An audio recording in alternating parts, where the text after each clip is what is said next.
Welcome back to Side by Side Podcast. We're your hosts, Brandon. And I'm Damari. Where we engage in meaningful conversations in hopes to create unity and diversity by enlightening and inspiring minds one question at a time. We do that by bringing on two strangers each week to show we have a lot more in common than meets the eye. Today we have Ashley Cantu and Banko joining us live on the call here. Say what's up, y'all. Hello, hello. Hi, guys. All right, so thanks for joining us, guys. We've had some fun with these episodes, and we're excited to talk to two complete strangers, not only to Damari and I, but to each other as well.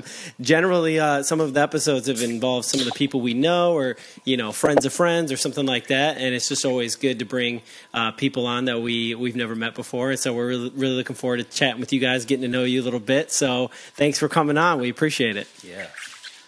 Awesome, man. So all right. You're going to kick it off with something new this Something episode. New, yeah. I'm pretty pumped. So we're going to do a this or that just to kick this thing off. And you guys can just answer at the same time. I'm giving mine, too. Love it. Absolutely love it. All right. So I'll kick this off. Kim Kardashian or Taylor Swift? Kim K. Kim Kardashian. Oh. Neither. No, you can't do that. I'm picking the third one. Neither. You can't do that, man, There's no third choice. There's you no can't third do choice. that. Oh, man, I don't even know. I guess I'll say Kim K. Okay. Okay. No, we're not playing that game. Whiskey or tequila? Whiskey. Tequila. Whiskey, yes, Banko. I do like whiskey. I was going to say whiskey, but my Mexican side, gotta choose my tequila. Yeah, I mean, it's cleaner and I like both. Yeah, I mean, but both I have are to, good. Whiskey's like my both. number one there. Yeah. Lyft or Uber? Uber. Lyft. I think I'm going to go Uber. Batman or Superman? Batman. Batman. He's hot. Batman, you know it. Oh, they're both hot. Wait, which one? Like in general, or are you talking like Christian Bale? You talking Robert Pattinson, George Clooney, Val Kilmer, Adam West? No. Christian Bale. Yeah, he's the best Batman. And ever. Robert Pattinson. Hands down. Yeah. Pattinson's good, though. Yeah, Pattinson's Pattinson's. really good. I actually just watched that again last week. I went to the movies to see that like midday, bro. Like I was just like, I'm going to see this. 3 hours in there. Last one: Joe Biden or Donald Trump? Donald Trump. Donald Trump. Woo! I I guess. have to go third door on that one as well. You guys were awesome, by the way. This was a lot of fun. I think we will be adding this to the repertoire. Love that segment. You guys were great sports. So you want to kick it off with Ashley? Yes. All right. Word association. Here we go. All right. We got Ashley. Hospitality.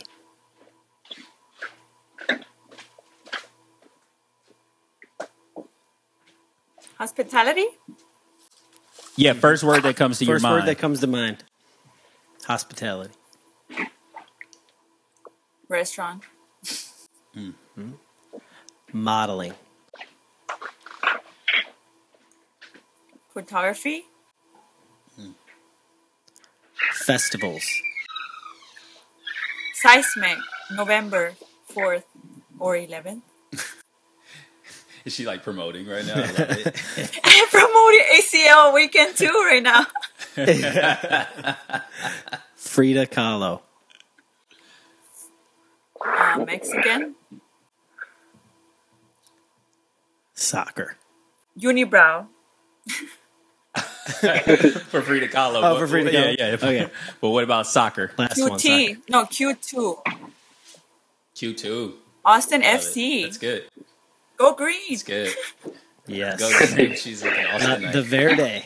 Let's go. Yeah. Hasta la Verde. they say. Yes. Yeah. Are you Those ready? are really good. I'm definitely at some point going back to that this or that segment because there was some really great things that came out of that. I could talk about Batman and 45 all day, bro. I I love how fast Banko said Batman and how fast he said Donald Trump. Like, it wasn't even like, bro, that's a dumb question. So very excited about this episode. So we'll just kick this off. Rapid fire round. First thing that comes to mind, hand soap. Cleaning. Berlin. Went 2 months ago. Capitalism. Happiness. Republicans. Ideas. Trevor Noah. Comedian. Love it. This is great. So good. All right, man. He was ready for that. He's so. I mean, Berlin. He is dialed in. Yo, Berlin. I could go on for like days for that. Listen, I went to Berlin like years ago, and someone like put it in our head that we couldn't go to the east side. So like they're like, no, don't go. It's dangerous. So we just like went to the wall and then like walked around on the east side a little bit. And like the person I was with was like super scared. So we didn't even get to do anything. Oh, no. And then, like, I know. Right. So fast forward, like I'm talking to my homegirl who's from Chicago and she moved to like she lives in Berlin. And I told her that story and she was like, what? You like literally didn't even see Berlin. Yeah, like, no, you missed didn't. out on the whole thing. I was like, dang. So I really need to go back. You have to go back. It is honestly an experience I would definitely say for specifically people of color, because there's not a what, like going into the clubs, you'll be the like 1 out of 2 black people in the entire club. Huh. Crazy. Yeah, she's black, and she was just like, nah, it's a vibe. Like, she just absolutely loves it, and just like everyone's just like free and liberated, and the dress code is always all black, so I'm here for that. Like, everyone's only wearing all black in Berlin. Like, it's a crazy place. It's home. Love that. Honestly, I'm definitely trying to move there. Man, you know, the first person that was like really trying to get me on the Berlin wave back in like 2012 to get me to move there was Nick Damaris. Oh, really? We got to get him on the show. Yeah, for sure. We got to. Now that I think about it. Awesome. So before we get into this upbringing stuff, while we're on it, I mean, you guys both chose Donald Trump over Joe Biden. I mean, Ashley, why would you choose the orange man over sweet Uncle Joe? Because the economy, it was way better. Got us more jobs. Sheer economics for you. You know, that's what they say. Economics wins elections. Yeah, I mean, it is a big point of contention right now, especially with the possible recession if it happens here coming up. It could be more to come on that. I mean, what's worse, like the recession with hyperinflation, or just the fact that hyperinflation is on, like, we'll be Venezuela soon. Like, dollars, we'll be wiping our asses with dollars instead of toilet tissue because toilet paper will cost too much. Yeah. So why'd you choose it, Banko? So DJT. During the time when he was president, I was going to school for psychology. So I wasn't really learning much in school systems. So before then, I was just going based on everyone around me, what they were saying. So trying to kick Trump out of office, not realizing that, like, what he was saying can be out of pocket, but I realized some politicians don't have the ability to speak to everybody. And Trump himself, essentially, his actions were doing better than how he spoke. Was an outrageous speaker, but his actions still proved, as Ashley was saying, was creating jobs. Versus where Biden's words are not even coherent sentences, and his actions are more detrimental to the American people. And so, coming back and like looking, if I could go back in time and change my vote, I'd vote for Trump versus Biden. Just based on the fact that the people I was surrounding myself with, essentially, in people tend to have biased ideas by the environment that they sit in. And so this was like one of the biggest issues on the Netflix special, Social Dilemma, where algorithms will push out what you see and what you enjoy seeing. So people will create their perspective based on what's being pushed to them. So you'll have negative aspects of Trump being pushed to people who don't like Trump just because of the algorithm has seen in their data that they only search up things on negative aspects and vice versa. So it kind of also made me reflect, basically looking back at old videos, looking at the media, looking at the economy now, looking at the decisions and reflecting and coming to a point like, oh, I messed up. I can sit here and it takes a lot for a man or woman to sit down and reflect on themselves, to sit and be like, oh, I made a wrong choice. Now looking forward, how do I make a better choice? And who's willing to make the hard choices for the whole of society for a better moving forward. Love that. Yeah, that's deep. Yeah, I forced to choose between the two. It's tough because like I'm no fan of DJT as Damari knows, and I'm no fan of Joe Biden, and I just think that it's difficult and it's tough for me as somebody who kind of looks for. I wish that more people were hip to a third option or other options, and that was a bigger thing and more prevalent in our society. But it's just like everything's been reduced down to this binary equation, and it's not conducive to a healthy future for the country. True. I kind of look at the government the same way. I compare the government basically to the Bloods and Crips. If you look at the color schemes, exactly the same. The only difference between a government and a gang is the length of establishment and the people that believe in it. Yeah, profound. I mean, you said it all right there. What did he say? The Republicans and the Democrats. I love that. No, I love that. It's not me. That's K-Dot. Kendrick Lamar said that on To Pimp a Butterfly album. Well, it's interesting. Somebody was talking about this on a podcast in the '90s when Ross Perot ran. He was this like outsider billionaire who ran independent, and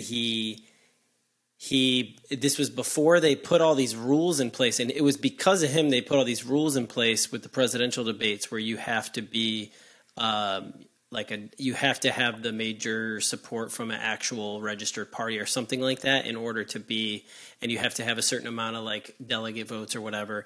And he just came in a time when that wasn't a thing, it wasn't the rules. And he was so rich that he could just buy his way into the equation, but he also had good ideas and ideas that like were outside of the binary, of the two parties kind of talking their rhetoric.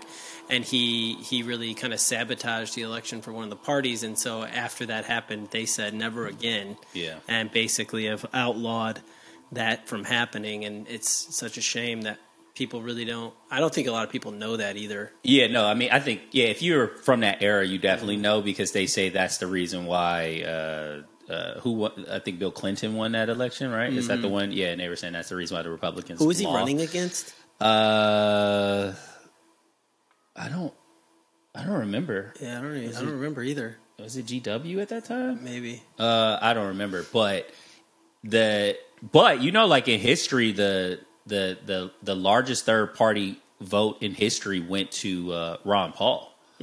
Which was insane. Like, I mean, I'm a libertarian, so I'm a big fan. I was a big fan of Ron Paul when I was in college. When that time when he actually ran, and I think that's the one you were. That was the right? time. Yeah, that was like the Tea Party. I mean, the Tea Party like came out, and all the media was like hating on the Tea Party, and that really was the rise of like. It's Ron Paul. Funny at college that I went to, Columbia, there were a lot of Ron Paul fans in the college. For real? Yeah.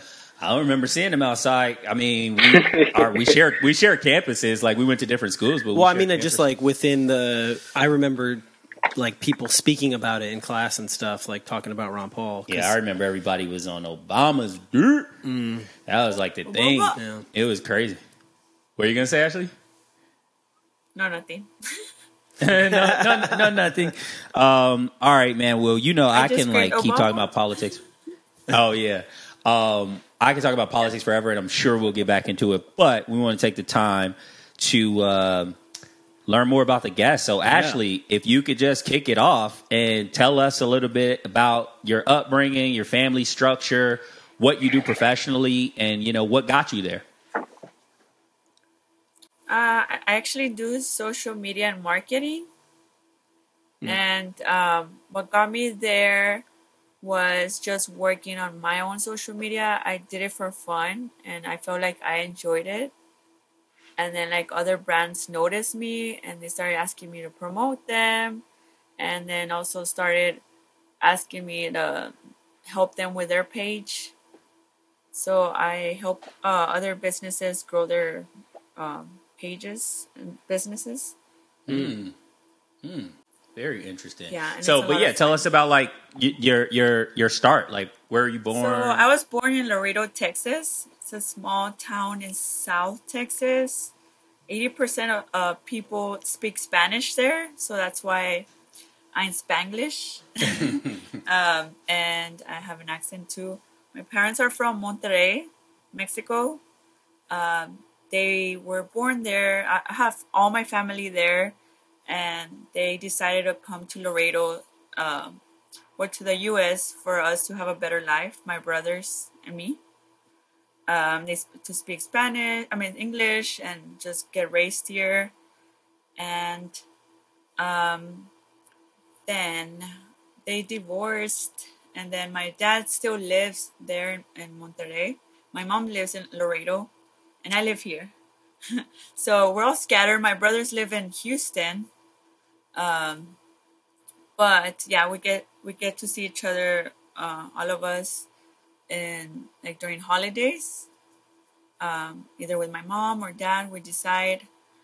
And growing up in Laredo, there's not much to do. It was not so much fun. We only have one mall. Probably back then we only had one highway. So the cool thing to do in middle school was go to the mall and walk around the mall. That was instead pretty of going standard. to ACL. Yeah, I wish I would go to ACL for fun, in my middle school, high school years, instead of the mall walking around. And yeah, and my high school, I supposedly was in the best schools. They say that we were in the, I don't know. I don't consider, I was not grown as a rich girl or none of that. But the high school that I was in was considered for the rich kids and the popular, good looking, whatever. But I wasn't rich. But they would say, "Oh, you're from Alexander. You're in the good school, and my brothers were in United, so those both were the best schools in Laredo. But then again, there's not much in Laredo, so and then every weekend throughout growing up, when my parents were together, we will always go to Mexico. It's 2 hours away from where they're from. That's why they chose Laredo. So we will go to Monterrey every weekend, and that would be fun. Because I'd be seeing all my cousins and family. And during summer, always had 2 months of break during school, and I usually would spend my time in Mexico during summer. So I made friends there with the people in the neighborhood there, and they thought just knowing that I'm from the U.S., it's crazy how they see you. They see you really on top, I don't know, they're like, "Oh, how is it like? Is it like the movies?"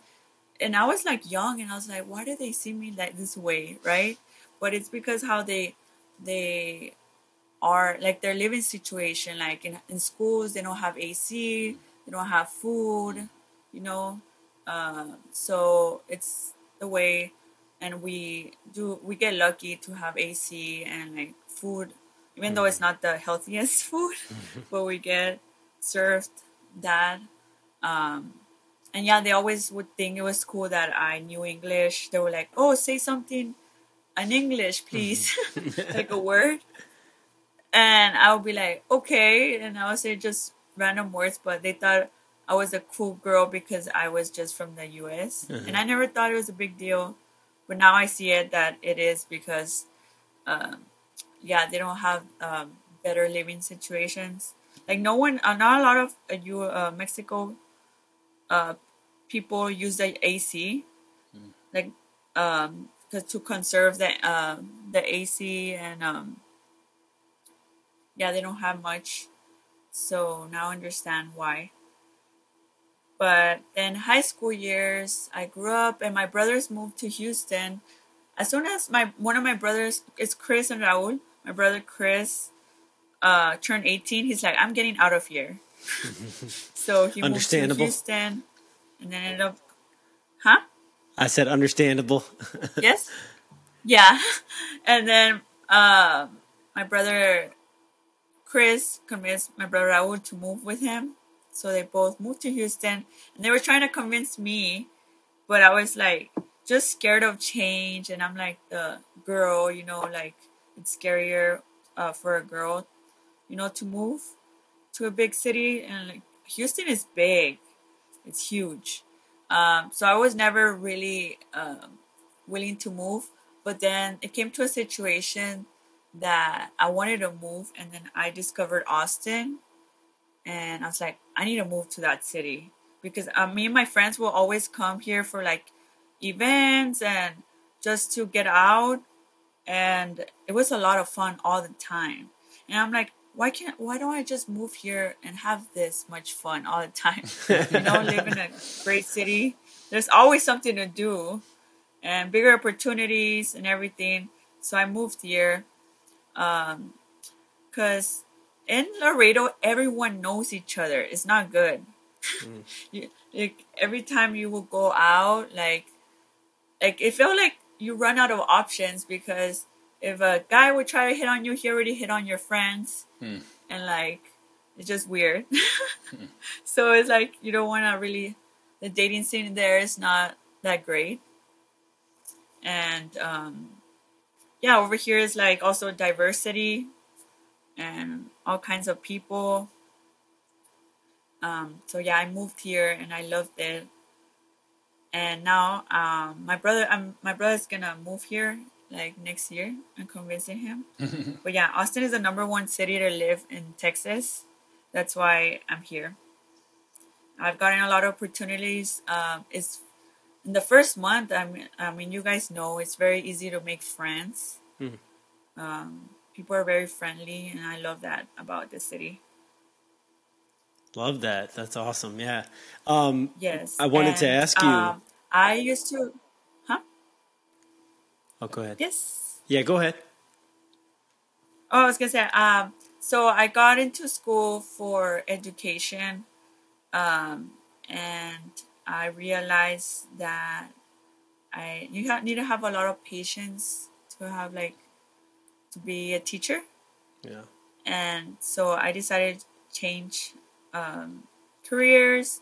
I really always was good I always loved doing hair and makeup, but more makeup. I always would do my friends' makeup during prom or to big events, and they're like, "Oh, how do you know so well?" And I was like, "I just watch YouTube videos," and I really liked it.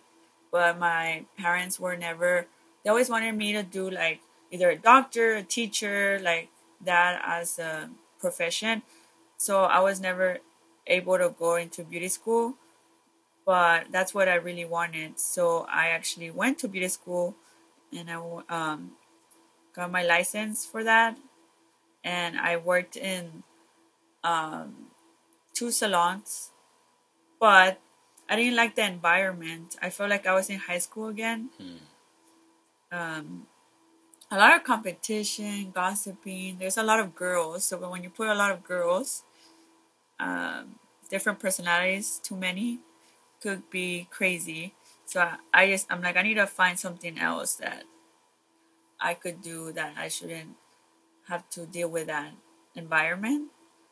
And yeah, social media came along, and I just would do it for fun, and then it became a job. And yeah, now I do like social media marketing, and I promote for brands, different kind of brands. And I also dance. Dancing, I've always wanted to learn, and I just did it for us as a self-expression. And an agency discovered me, and I started dancing with them. And yeah, I like dancing too. And it's been a fun journey. Okay, yeah. So I don't know. You cut out there for a second. So there's definitely a lot to unpack there. Yeah. But before we get into that, definitely want to open the door up for Banko to just walk us through same situation, your upbringing, family structure. What was that like, and where you are today, professionally and personally? Thank you. Before I get started, I want to actually thank Ashley for just even sharing that. Definitely appreciate telling your life story. I don't know if she can hear us. Yeah. So I was born on a military base called West Point, New York. That's where, yeah. So I have it's like the top both military parents in the Army. That's right where there, they met. Bro. Come on, man. That's where they had me. So I kind of lived with my grandmother for like 2.5 years. When my mom got out of the military, she met my stepfather. They got married, and I moved to Long Island, which is kind of like the whitest part of New York City, honestly, where the majority of like middle class, high class people live. It's where the Hamptons are. So I lived in the minority town called Brentwood, where its majority people that live there are Salvadorian. And so I started there for my general education.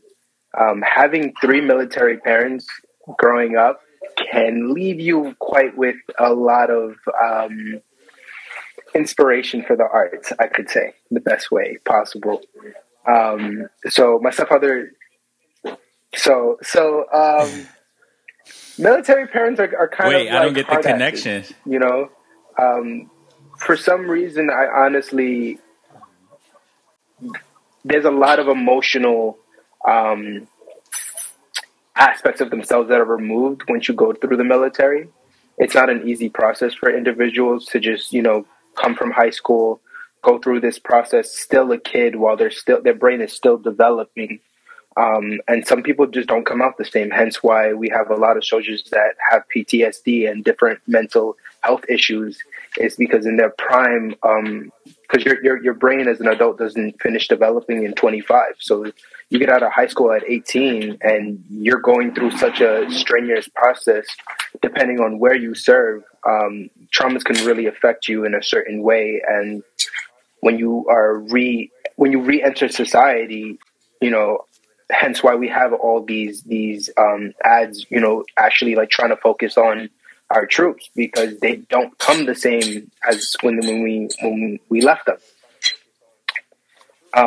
And so the family dynamic that created within me was a lot of lack of emotional connection towards my parents. They were there, but the emotional connection between parent and child is a very important thing. So growing up through Brentwood, I really didn't feel connected. And this is where I can connect where she was saying that Laredo is kind of like a small town where everyone knows everyone. I'm someone who loves adventure. So having military parents, I was just going everywhere around the United States. I would take road trips. My parents had sent me to Puerto Rico to live with my grandmother for 3 months. So this is where my love for traveling kind of was cultivated. And so when she left me with my grandmother when she was actually in the military, I was raised in a church in Brooklyn and Williamsburg, and the church is actually still there to this day, which is crazy.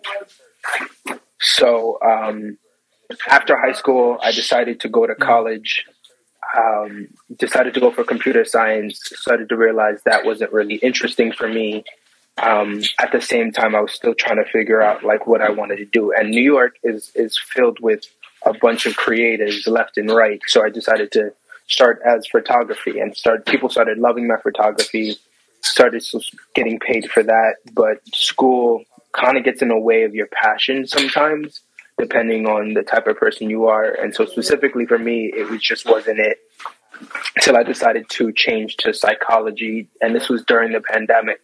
And so during this time, learning through the process of how the mind worked, I was able to apply like my creativeness visually in two different aspects, painting and video work.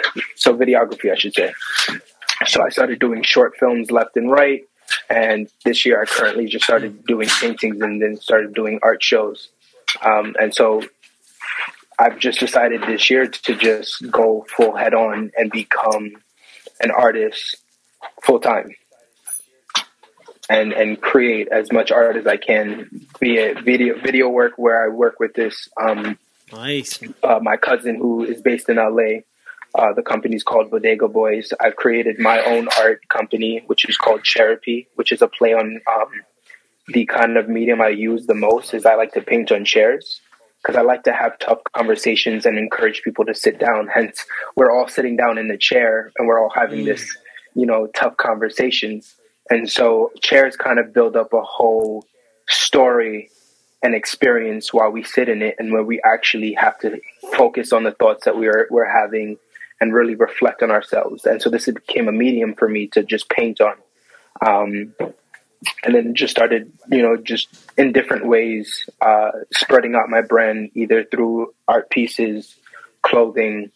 I'll spread it, through graffiti. And biggest inspirations I usually find from all my art is just traveling and talking to people from around the world. I think that was honestly, and hence why I was like in Berlin 2 months ago, because I just needed an experience to really see where my art could take me. Very cool, man. I love that.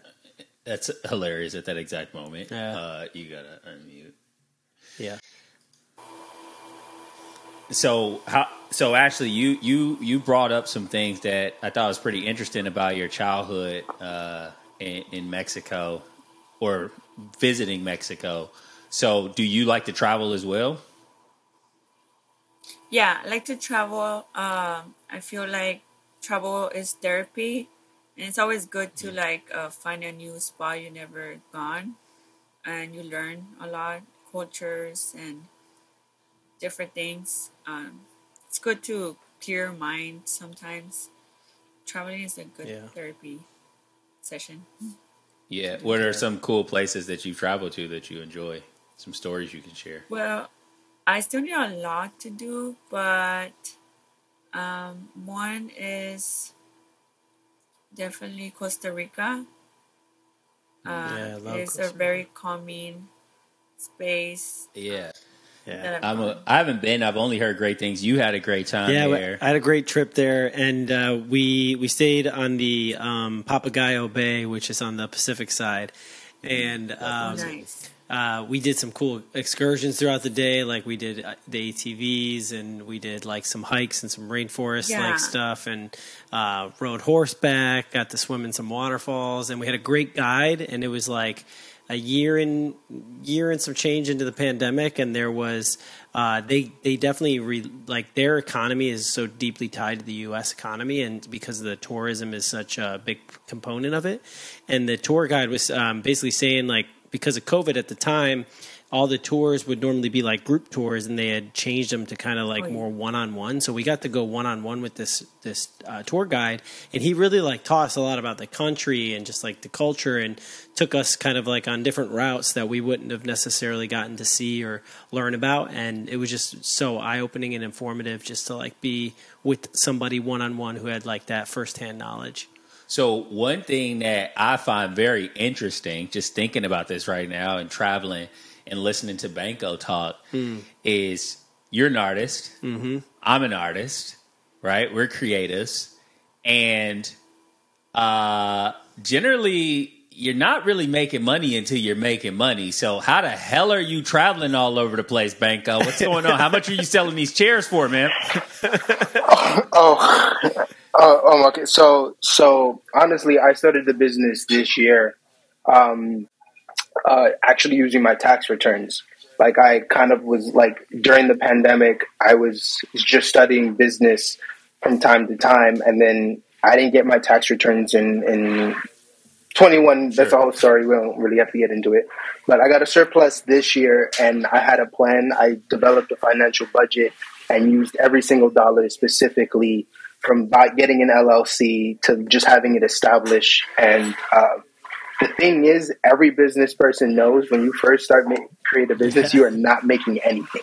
And so I'm in that process of not making anything, but building up the repertoire while still like working a small job to fund the business in itself, because I have more faith in it than anything else. But since I've got out of high school, I'm not someone who purchased designer bags, and especially in New York City, every New Yorker, I'm one of the few New Yorkers that I've known personally through my experience that travels at my age so often. Like I had friends when I was traveling at 18. Friends weren't really like had the same value. They kind of wanted to spend their money on shoes or different types of clothing, and so it kind of taught me the market of what New York City people want. And then wanted me, that's what like kind of forced me to branch out, because I was like, what does the rest of the world want? And so how do I find the market for me? How can I apply what business I can create with my skills and apply it elsewhere? And so at 19, I went to Thailand with my best friend for 2 weeks, meditated with some monks, found some spirituality in that aspect of myself. And then I saw the entirety of the market there and how like they treat specifically people of color. It's just race is something completely different from America, and it completely opened my eyes when I went to an Asian country and see how they viewed black people. And especially if you're black from America and you're specifically from New York City, you're put on a higher pedestal than anyone else. Specifically just like, oh, I'm from New York City. They think you're like with Biggie. They think you're like Jay-Z, all these celebrities. And so I realized I'm like, wow, my ideas can't be local anymore. My ideas have to be worldwide. And so as an art creator, from that point, it was like, how can I get global? I wasn't thinking, oh, how can I get the street to buy my stuff? How can I get the city to buy my stuff? I was like, how can I get the world to see who I am? And how can I continue doing that? And I ended up in Morocco for my 21st birthday by myself, just trying to see now the market in Africa and seeing how I can get some creativity from there. Absolutely amazing experience. And then this year I went to Germany because I really love being on a plane. Absolutely hate staying in one spot for too long. Because Berlin is actually one of the biggest contemporary art spaces in the world right now. And looking at an economic view, people who own businesses want to buy investments that stay safe. What's the biggest investment that appreciates in value that you can purchase now in 10 years will inflate? One of them is real estate, but also art. You can purchase an art piece for any price because everything's, done behind closed doors. So, Berlin is one of the biggest contemporary art spaces in purchasing that. And so I decided to go to Berlin and stop, and I had an amazing experience. I met people from London. I met people from Japan, from Sweden, from South America, Asia. It was just crazy. And this is kind of when I started my graffiti tag around the city. So, Damara, you said you touched the wall. I spray painted the wall. So love it. So I was experiencing all of it, and so it got to a point where my second week in Germany was honestly the experience of like being the artist, seeing people enjoy it, seeing how it can grow, literally created the vision for me. And even within the experience of the clubs there, honestly, hands down, you will never find a club in the world like Berlin. And so, I could go. That's a whole different story. I'm here for it all.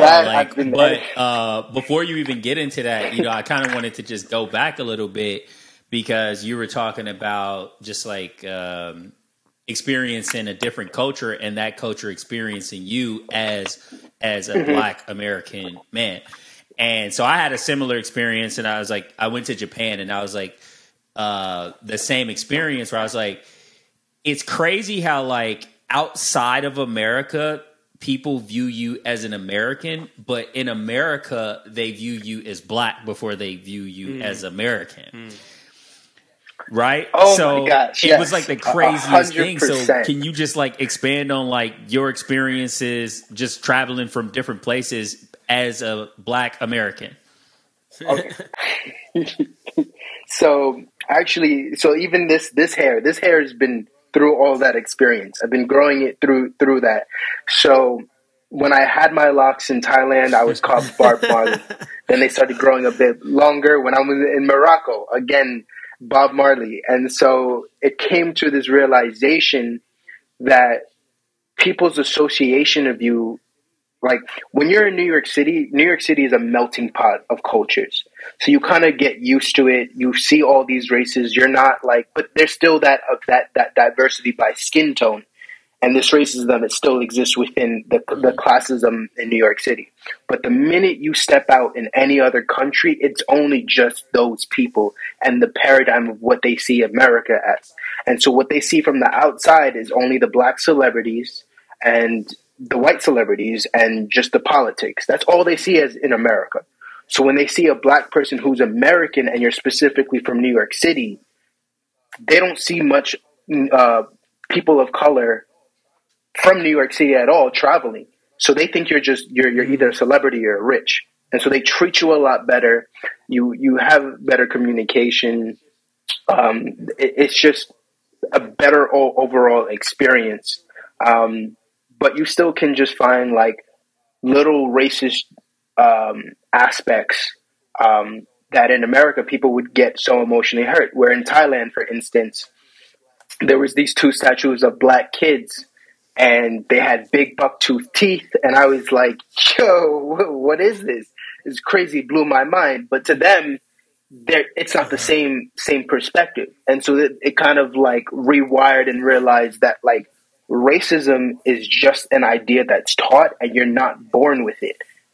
And hence why like from Thailand, it made me want to study psychology because it completely broke the paradigm of what things are that is set for you. The American system kind of forces you to think a certain way in the specific area that you're born. If I met someone from, again, Texas, their paradigm of people of color, Hispanics, whites, is completely different from if I met someone from California and that same paradigm based on, the city. So it's really, America's really huge. So the environment's kind of cultivate actually, that. You just said something that made me just want to bring Ashley into the conversation, right? So you're Mexican, right? And over the past, it comes in waves. It's coming back again because the whole immigration thing is a thing again, right? So, you living in Texas and traveling as a Mexican woman, do you ever feel like, you experience racism?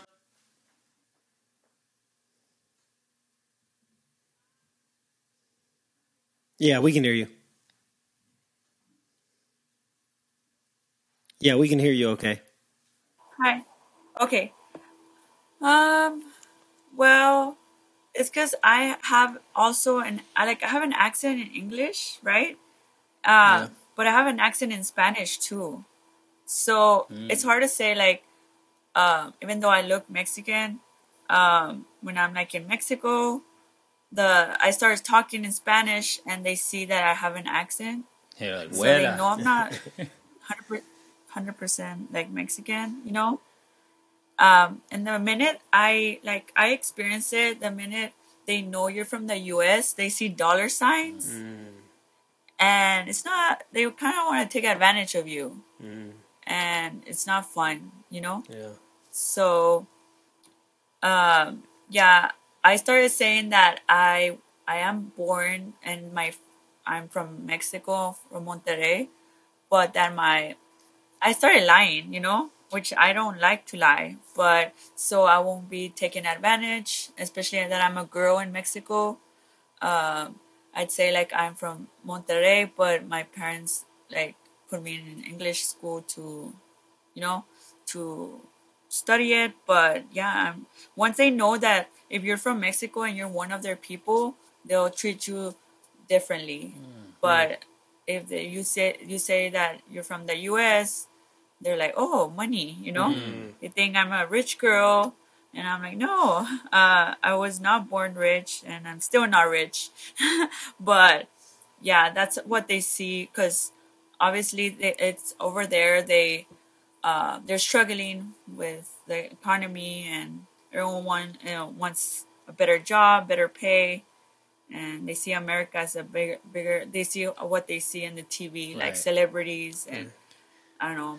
I think that's so fascinating because it's like the greatest export when I travel seems to just be like Americana, this whole perception that the media is able to disseminate worldwide.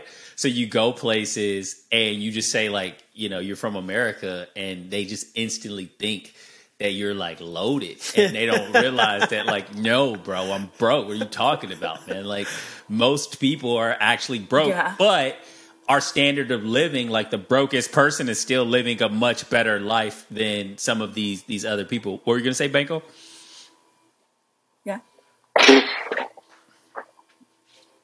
Most definitely. I think it's more be what they're used to is the Americans that tend to travel the most are the ones that are loaded. So the ones that get that little small enough money to travel is that continuous paradigm. Because the minute you say, hey, I'm from America, it's like, wait, no. I'm not like these Americans. And so there has to be like this level of separation and they won't be able to separate that because it's like a rarity. Again, as you were saying, their standard of living is completely different. And so around the world, America still, the propaganda is that it's this golden city, this golden country where it's the land of opportunities. But the American dream only works when you're dreaming. Yeah. Well, George Carlin only is the stand-up. He's George Carlin. He has a great line. He says, "You to me, like my Kanye is your George Carlin, bro. You bring up George Carlin like every episode somehow. Bro. I love it. He has this great joke. He said, "The American dream, you have to be asleep to believe it." All right, so you guys set us up pretty good.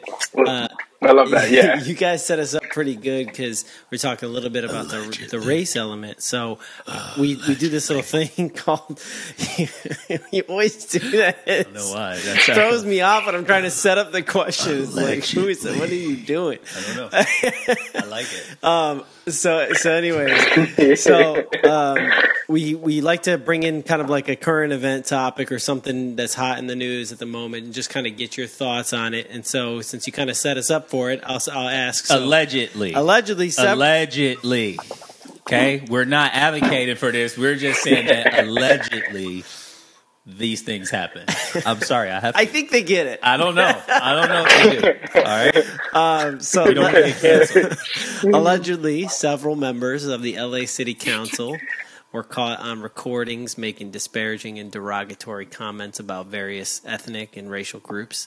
And this has caused quite an uproar in the Los Angeles community and the United States, just like hitting the news cycles and everything. And so, first, I guess, what are your thoughts on this? And and then we'll chat about it.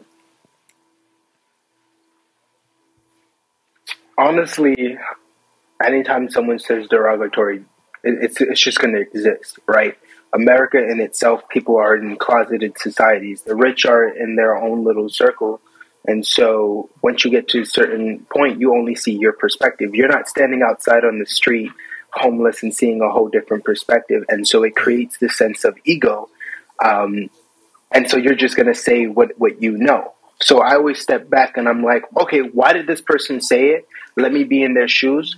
It's coming from an ego perspective. They're projecting what they only see because no one else is talking them from. There's no poor person sitting in their circle. It's only just rich people. And so when you're only surrounded by the people that only bring you monetary gain, anyone that's less than you, you're gonna have some negative comment to say, and the people on the other side are gonna feel hurt because you're the one that they're talking about, and you don't get to have the access to this circle. So it's just gonna be both ways, as even people are going to have derogatory terms toward politicians, and so it's like to remove that and seeing like, okay, are the issues being addressed? Yeah, you're a person who said something, but is your words and actions matching up? Because people are always going to have their own ideas, but as a collective in a society, are we actually progressing forward? And if that's not the case, then it's just like, all right, cool, this person needs to leave. I could care less what they have to say. Things are not getting done. And especially from being a man, it's like in our world, we don't care really much about like other men unless they're serving some form in society. Are you doing a job? Are you getting something done? Are you keeping your word? And if not, then you're just useless to everything. Regardless of what you're saying, you're not serving the bigger like that's picture. Super interesting, because I feel like based on some things that Ashley talked about, like growing up in Mexico or going back and traveling, it seems like the theme that I'm seeing is it's more classism than racism is what you guys seem to be talking about. But you know, one thing that maybe it's just me, I don't know, maybe it's just me, but I seem to realize that every time that there's an election coming up, racism seems to come back in your face like full throttle. I don't know if I'm just like biased in this belief, or like, does racism go away until the election is coming, and then the media is like, racism, cop kill somebody, racism. And I'm just like, I'm pretty sure people are racist like all the time. Why is the news putting a spotlight on this today? What do y'all think? Think about it. If it benefits you in a certain perspective to get a certain demographic to believe what you want to believe, you're going to play the race card. That's the race card in America is a card for benefit at the end of the day. It no longer, like, again, to me, racism only exists for the sense of benefiting to get people to believe what you want to believe and how you want something to move in society. But the minute, again, as you were saying, the minute it's no longer important, no one wants to talk about it. No one cares about it. It doesn't matter. So how would racism benefit white people?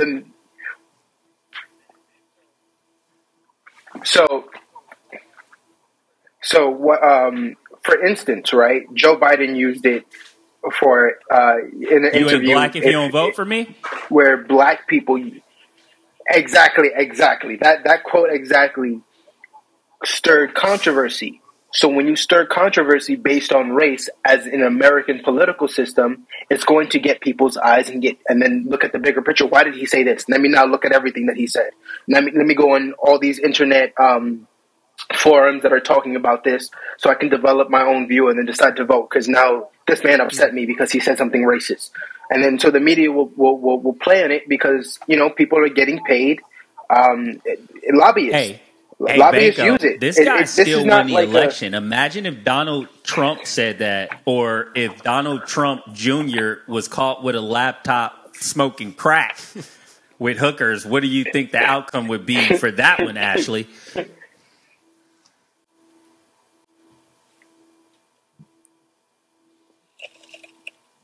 Earth to Ashley. Can you hear us, Ashley? I think we're still having technical issues. This is going to be a doozy to edit, bro. But yeah, I don't know. So what do you think about that, Banko? Since you paid your internet connection this. Okay. I can hear you. Honestly, again, if they'll be able to use it to play the card, then the media will twist. The media is a whole separate entity. And if you have the right money to pay them off to get you to push your message in the best light, then that's what they're going to do. And if you don't, guess what they're going to do? They're going to go to the next person who's going to provide that check. Everyone's in the benefit of capitalism. Hence why I said happiness early on is because people are going to pay for what they want. Hence why the term lobbyist exists. People are paying off politicians because it's for the sense of power. Money doesn't exist. The idea, if you read a dollar bill, it's only debt. It's this fictional idea that we've created. So it's really that power is the actual monetary value. Wow. That's powerful. Very. And this so is profound, dude. I mean, what textbooks are you reading in this psychology course, bro? Because I don't remember those. I have a big love for reading, and I love to read. I love to learn a little bit about everything. So when I have that aspect, I get to ask people questions because I know just a little enough. And when they dive into it, I now learn more from what they're telling me. And now I'm just like, okay, when this conversation pops up, I know this, that, and the third. I can use it in my best interest. Knowledge is power. Once you have it and you apply it, that's the key. You can change the direction of your life. Not power. Applied knowledge is. So you definitely got that. So, Ashley, while you were out, I don't even know what you were doing, right? We were going over an allegedly question here. Yeah. And so basically, allegedly, several members of the Los Angeles City Council were caught on recordings making disparaging and derogatory comments about various ethnic groups, people of color, etc. And this caused, quite an uproar in the community. And I think it's important to point out that the people that were making these remarks were also people of color. Yeah. I don't know if you've seen this story, but what are your thoughts on that, Ashley? Well, I feel like a lot of this is they just, like the media does it, you know how the more views, the higher the pay is, the more money they get. So they try to put everyone against each other because that's where the more you see, like people usually, I mean, we want a peace over war, right? But a lot of people like to see war. They'll be like, let me get my popcorn, and see like this drama or something going on. So that's true. They want to give all the drama and all the fighting they can, so more views can come in and and convince people to fight and everything. But I don't agree on it. But Ashley, what do you think is the end goal when they, try to divide us for different reasons, race, gender, whatever? Oh, like how? Do you think that there's like an end agenda to it all? Like how Banko was saying that in the end they want us to think what they want us to convince ourselves to think what they want us to think. So if they want us to vote for Trump, they'll put everything like hatreds towards Biden, so we can like Trump. So they just want our minds to think like them, right, and follow what they like. I mean, that definitely plays on the quote. United we stand, divided we fall. When you keep people divided, you get to push the narrative. People who, and they're from a quote by Plato, people who tell stories are the ones who control society. Hence the media. They're the ones who tell us the stories that are being pushed. They're the ones that can control what we get to see and how we get to perceive the world around us when it's not being true. Yeah. No, I mean, I think you guys made a great point, and I think it's interesting because, LA, in this particular topic that we're on, LA has always been known as this progressive city and, stands for people of color and all these things, and then you find behind the scenes is a whole other story, and I think people often just blindly accept the narratives they hear, they see, and it's, liberal city, liberal place is going to be, protecting those people, and then those very people in power, once they get the power, are kind of perpetuating these destructive kind of situations or whatever. So it definitely, and it also does, and they were talking about it in an article we were looking at, that it does damage to not only those people's careers because of the stuff that they were saying, but it damages the people who want to come after them that are from those communities and want to make real change and aren't saying those things or doing those things. It just is damaging all around, and it just, it's sad to see it. Yeah, Banko. So, like, same question to you. Like, do you think that there's like some end agenda in mind for humanity that these people are working toward? Yes, I mean, you have to. I mean, you can't look at society and think it's going to stay the same in any aspect. Like, someone's going to have a goal where their next of kin gets a benefit.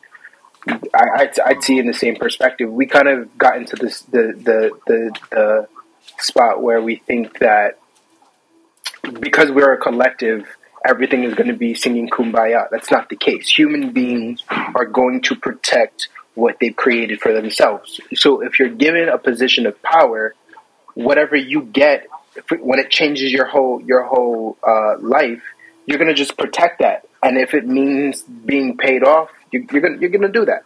And so whoever has the most amount of money, whoever has the most amount of control over people's thoughts and how they want society to move, of course there's going to be an agenda. Do we know what it is? Not really. Not everyone does. But the people who have that power do. And they'll play on it. And so hence, right, as you see every time, like, because of recordings, the facades sometimes are being revealed behind closed doors. What's really happening? These conversations are being had, and it's like, oh wow, it's crazy that they're having this. Before phones existed, they were still having these conversations behind closed doors. Right. Society just didn't know. Now that we know, it's like, oh, what? This is crazy. I thought, as you were saying, Brandon, I thought this was supposed to be a liberal. No, the world will never work like that. There's always a hierarchy, and it will always be a hierarchy. Human beings think in a constructive way and will never change. Because we can't really get out of our paradigm. Some people need other people to tell them what to do because some people don't have the ability to think and make decisions for the collective themselves. And some people will get hurt by that, but I'm just telling the truth, right? Yeah. A kid what's even worse, though, is like some people don't even realize that someone else is controlling their thoughts. Some people actually think that they are thinking for themselves. And you just brought up something, we talked about the phones, that it made me think of something about, like, growing up on the south side of Chicago, and over the past few years, like, everyone's been talking about, like, police brutality or, whatever's going on in certain communities. And it's just like, to your point, bro, this has been going on forever, right? Like, it was just the police's narrative on the affidavit versus this dead person or this thug or whatever it is. Right. And now the only difference is someone just so happened to have a camera showing otherwise. And even if you look at some of these really popular stories, you'll see the police officer's affidavit. You'll see the statement saying a completely different narrative, and then the video will showcase something completely different. But I have to do it. I'm sorry. I know Brandon hates this because he hates when I do the same things over. But you guys brought me here because I'm a big conspiracy theorist, and I'm here for all of this. Allegedly, we're doubling up on this one. A covert network of elite families is controlling the world events from behind the scenes. Ashley, do you believe this? Yes or no? I do. You heard what? Money is power. So whoever has the most, money talks. You think they're controlling to it? a lot of people.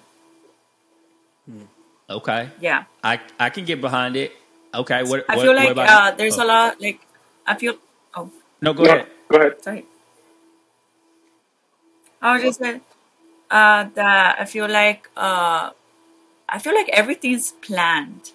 Like, what's gonna happen? Like, they know what's gonna, and like, oh, let's put this let's play the Twin Towers to crash it. Like they plan it. They have the money. And a lot of it, I feel like there's also distraction from the bigger problem. A lot of things that is happening. Wow, you're gonna get us canceled. Thanks, Ashley. No, I'm joking. I'm here for all of this, by the way. She's definitely right.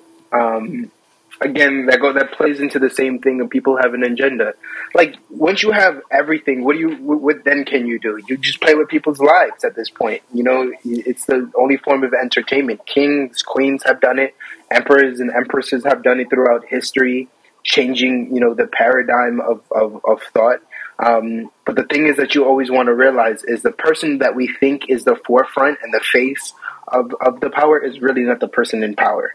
They're the facade. They're the little puppet, and hence why we play the term puppet master is why we see the elites. They're playing the strings because no one. If I knew Brandon and Damari were elitists and they were controlling the narrative, I would want to go after you. But if you go and say and you put Ashley as the front face while you're controlling her, then I'm gonna go after Ashley, and you're gonna be sitting down, laughing, sipping your cocktails, and that's how the world is. And I'm not I gonna can always replace Ashley too. She's replaceable. I can remove her. She's replaceable. She becomes expendable the minute she just goes against what you have created, and that's why you see politicians disappear. Everything is not just because of coincidence.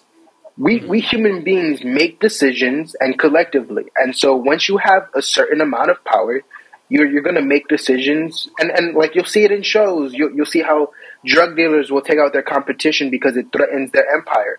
You see how, little cute make-believe shows of elitists will, create a war because it makes them money.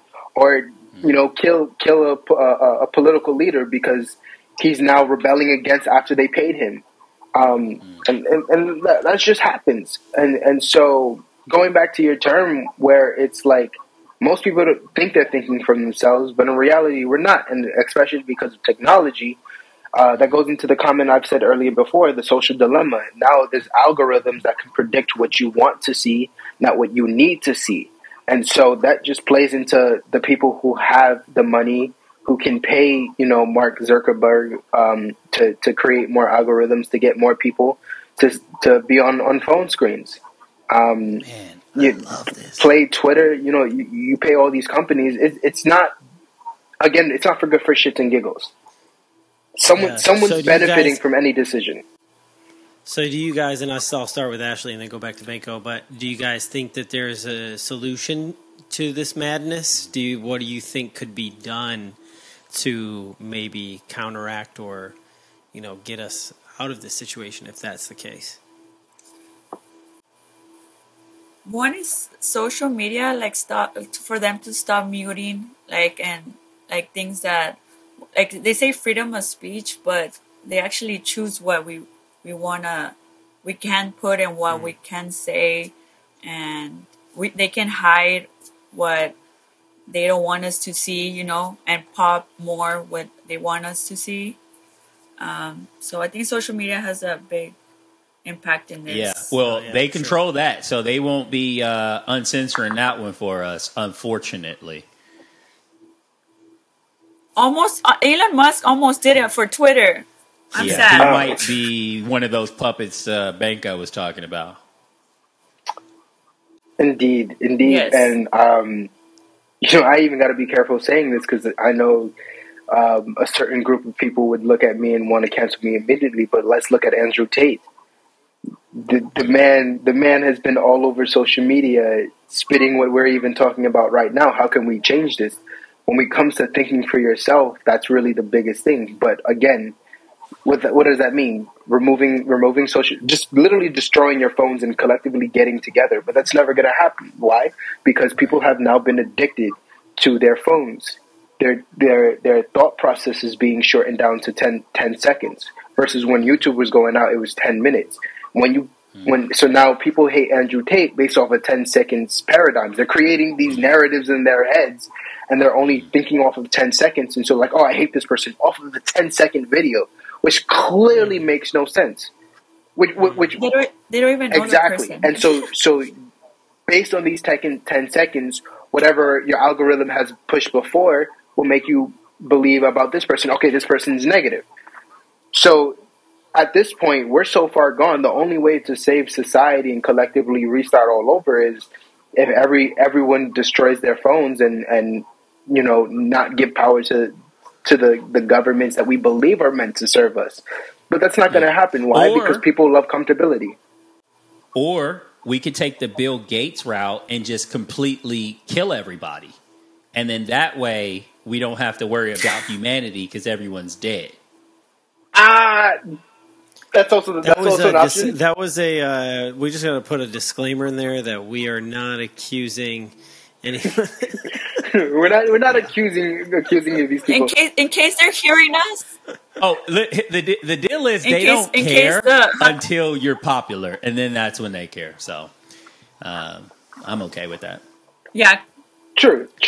Because again, Andrew Tate became popular. So he was able to influence people. Hence why he was so canceled so quickly.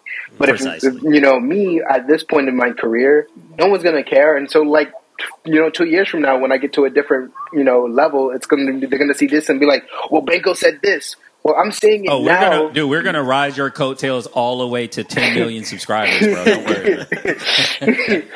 And so you're gonna see it. We're definitely gonna have this conversation again. Where it's like, oh, I've said this, and it's still going to apply till today. I don't say something unless I know, I'm okay with taking accountability and responsibility in the things I said. That's my paradigm. And so, but collectively going together, it's like the choices of saving humanity is so far gone. Like at this point, just live your life because you don't even know what's going to happen next. At this point. Yeah, no, I love that. So speaking of living your life, let's get back into the arts. You guys are both, artists in one degree or another. So Ashley, I know you are interested in modeling. Tell us a little bit about what you do with that. Well, it's crazy because I started modeling in Laredo. And I have a lot of friends that ask me and message me like, how'd you get in modeling? Or where do I apply? And I actually didn't apply or found modeling. Modeling found me. There's one time that this photographer asked me to take pictures, like simple pictures. And I said, okay, it'll be fun. And I posted them. And then from those pictures, other people found me. And so as much as I will post more photo shoots, that's when other photographers will find me. And I would never really ask. They would ask me just by posting. And my advice for that, for people that want to try it, always do with a photographer that would do something public. For safety reasons also, because a lot of people say they're photographers and they're not. They just have a camera and they use that as an advantage. So you really need to be careful as a girl who you photo shoot with. Thankfully, I never have gone through anything severe, but I could have. There's occasions that taught me to be more careful. But I've had friends that they've gone through some stuff. So yeah, be very picky. Always see their background, how their experience. Ask girls that they've worked with how he is or she is, and yeah, you'll be. And if you feel better, you can always ask to bring a friend with you, and more comfortable. Yeah, that's real, man. Yeah, that's something that shoots. Just kind of hearing you touch on the dark side of that whole kind of profession and what women have to deal with. I mean, it is definitely something you don't hear about enough, and something that I think, is huge. And it's crazy that people go through that, but it sounds like you were able to successfully navigate it. And that's crazy. Yeah, no, it's insane. Creeps with cameras, aka photographers. Yeah. Well, not every I know. Yeah, not all of them, but yeah. No, I just took a whole shot at photography. But that's not true. I'm friends with so many photographers. Can I say two things real quick? Yeah. Can I say something? Oh yeah. So for photography, um, when I came here, I started doing a lot of photo shoots, and then I went MIA for a while, because that's when I started seeing like little dark sides that could go wrong, and I just needed a break. Um, and then I came back the next year with being very, very picky, and I haven't had any bad experiences ever since then. But I just want to say for everyone to be careful and always study who you're gonna photo shoot with. Yeah, no, that's great advice. And for the record, I love photographers, but some of them are definitely creeps with cameras. So, like, let's be real about this. Like I was gonna say earlier, also one other thing. I met some policemen. That how they say like they get a lot of hate because of like these videos that you guys were saying earlier, but not because some like photographers, just because some bad apples are around doesn't mean they're all bad. Like they're not all photographers are not bad, and not all police are bad. They were like the nicest people ever. I was working with them, and I was like, just because of some bad apples doesn't mean everyone's the same, so we shouldn't say I'm that totally they all are being bad. hyperbolic. I would say most people are good people in general. Like, and there's just like a few creepy people. Most people, and that's why I love those. That makes the news. I love when you see those videos on on Instagram or something of like that are going viral, of, like the cop dancing with the kid, and stuff like that. Playing it's just like with him or something. I mean, dude, come on, we have the cops coming on a show in a couple of weeks, so. Big fan of cops, for sure. But Banko, dude, so you went from West Point, military brat, all around the world, doing whatever you got to do. And then when did you get this knack to become an artist? You just woke up and you're like, I'm going to go start graffitiing stuff and run from police. So I've been painting. I've been drawing ever since I was a kid. It was just something I enjoyed doing. And then I started photography, and it kind of just wasn't fun, right? It was like most photographers, it's a business, but it's not really enjoyable because I don't like when other people critique my photos, because to me, I take amazing photos versus when I see someone else's photos where it's like, oh, you took it on your phone and you posted it on Instagram. I have like 7 million different ways to tell you how like it just doesn't look proportionally right. So I removed myself from that and started doing videography. And so my cousin is going to the New York Film Academy.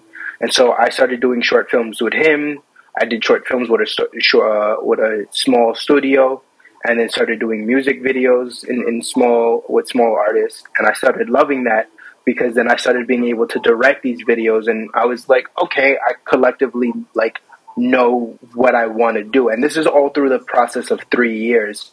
As you could see, my hair represents my whole, like from the top to bottom, or actually I say bottom to top, is my whole process of like when I went to Thailand to, going to Berlin 2 months ago, collectively built myself as an artist, where I started actually painting this year and was like, oh, I can actually paint and tell a story. So I'm currently like even working on a project with another artist on an installation piece about Roe v. Wade.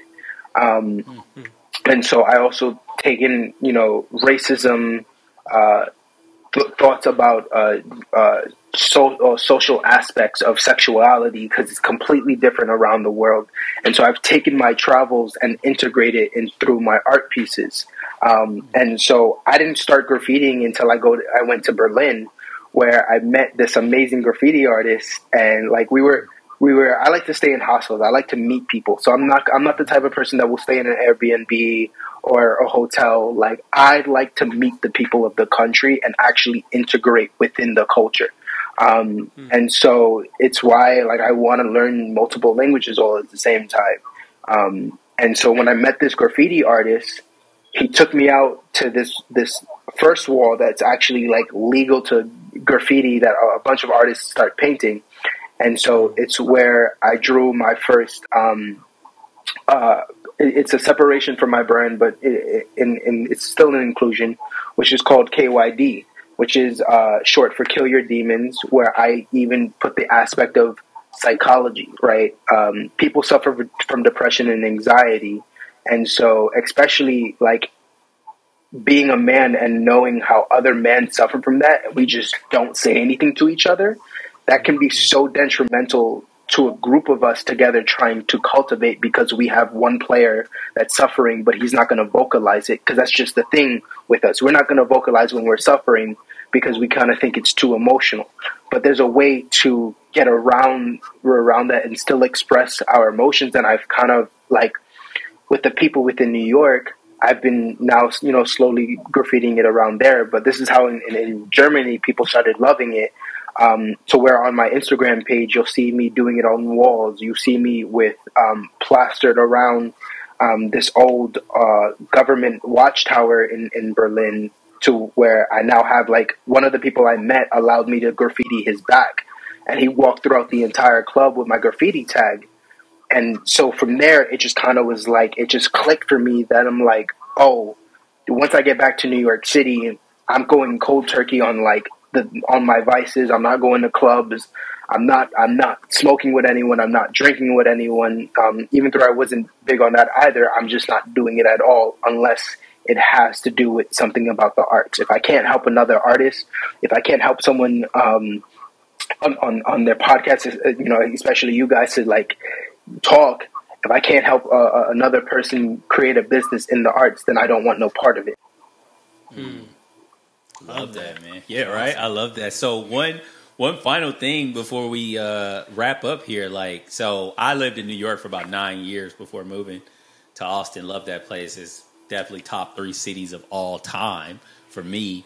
But the pandemic was pretty much the reason why I left. Like, what's life like now? Like, boots on the ground post pandemic compared to pre-pandemic? Wow. Honestly, for me, throughout, like, I can actually say I was always outside. Even during the pandemic, I still worked, still cultivating, seeing a whole different perspective of New York City while everyone was sitting indoors. So, like, there's a lot of artworks that I'm creating on that aspect because the streets were completely empty. And New York City, to, like, die like that is completely insane to see it at night. You know, we're the city that's awake 24/7. Like, there's no one that's sleeping in New York City. Someone's always awake. But the minute the pandemic happened, those streets were empty. You could skate those streets for hours and would only see like 1 or 2 cars. To now, traffic is insane. Everyone's outside because they were all trapped inside and they're trying to recoup that. But people's relationships have changed. People's mindsets have changed because being cooped in your home for so long can really break your psyche. Hence why there's more homeless people. Rents is going higher because it goes back to our previous conversation about people pushing an agenda. People are making in New York City, technically all the real estate is a business. They don't care if you could pay the rent or not. They just need someone to pay because they wanted that money at the end of the day. And so people are moving out of New York City because of the rise in rent. It's just getting absurd to now. Like, I've walked into friends' apartments where it's a 2-bedroom apartment, but there's 5-6 people living in it just to pay a $3,000 rent. Damn. Crazy. And so it's like, even myself as an artist, I've gotten to the point where, like, I kind of like, all my artist friends around me kind of call me Basquiat. Everyone else has a home, and I'm just around like couch surfing, just trying to push it out. And that's where it's like, some people are going out partying, and then some people are out really hustling, and you have to find that paradigm, that circle within the city. Yeah. Man. Yeah, that's why I will not be back anytime soon, my friend.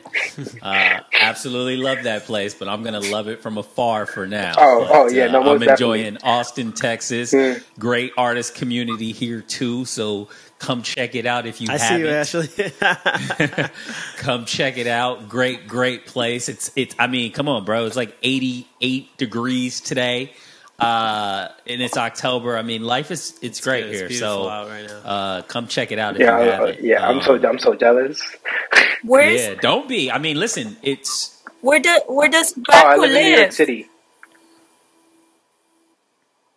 Oh, nice. Soviet City, not so FYI, nice. I've never been there. Not so much. That's why I want to move to Berlin. Berlin is, Yeah. again, I was saying, the biggest art space. So I'm just trying to cultivate and create a foundation within New York City so I can branch out and actually like travel with different parts of the U.S. where there's actually bigger art circles that are actually tighter than New York City, because again, New York City is a competition. Everyone's trying to, it's like crabs in a barrel at this point. Everyone's trying to pretend and put on this facade that they'll help you and get you to the top. Nah, this is a study where it teaches you how to hustle.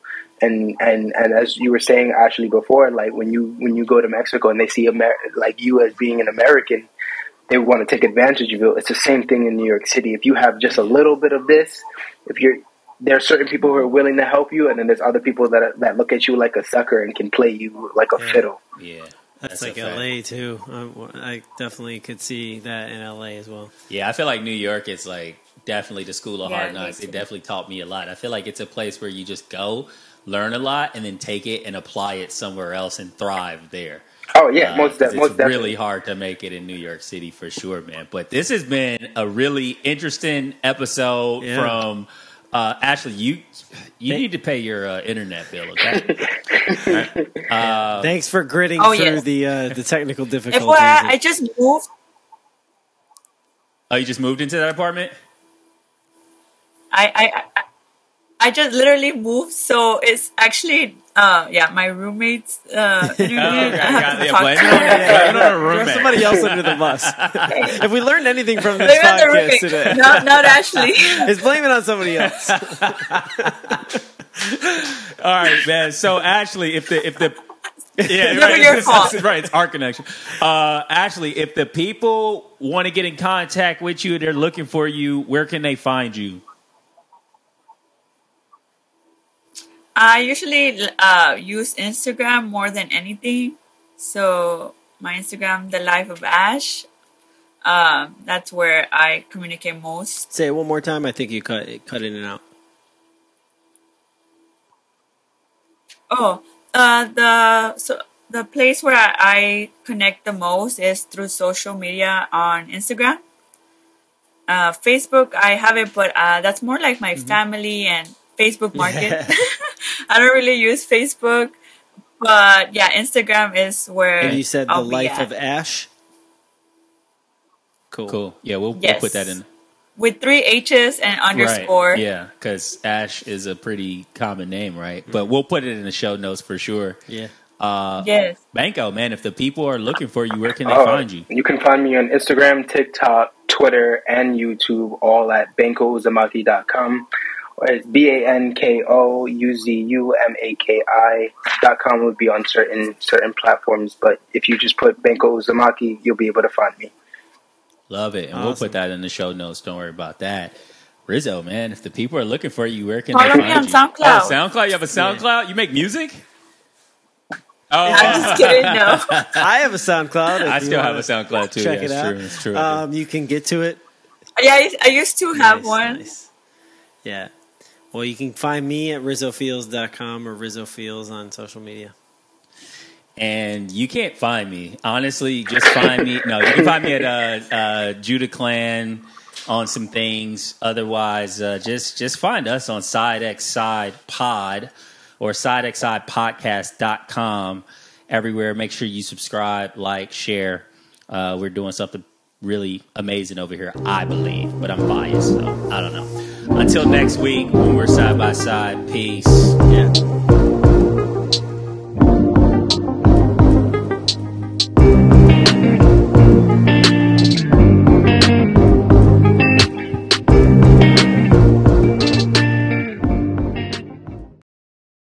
Hey everybody, Brandon and Damari from Side by Side here. Just want to tell you about one of our newest sponsors, Ease Web Development.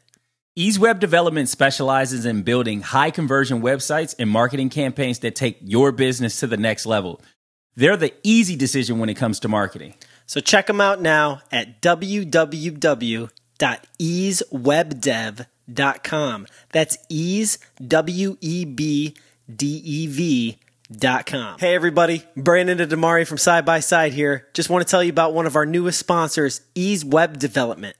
Ease Web Development specializes in building high conversion websites and marketing campaigns that take your business to the next level. They're the easy decision when it comes to marketing. So check them out now at www.easewebdev.com. That's ease, WEBDEV.com. Now back to the show.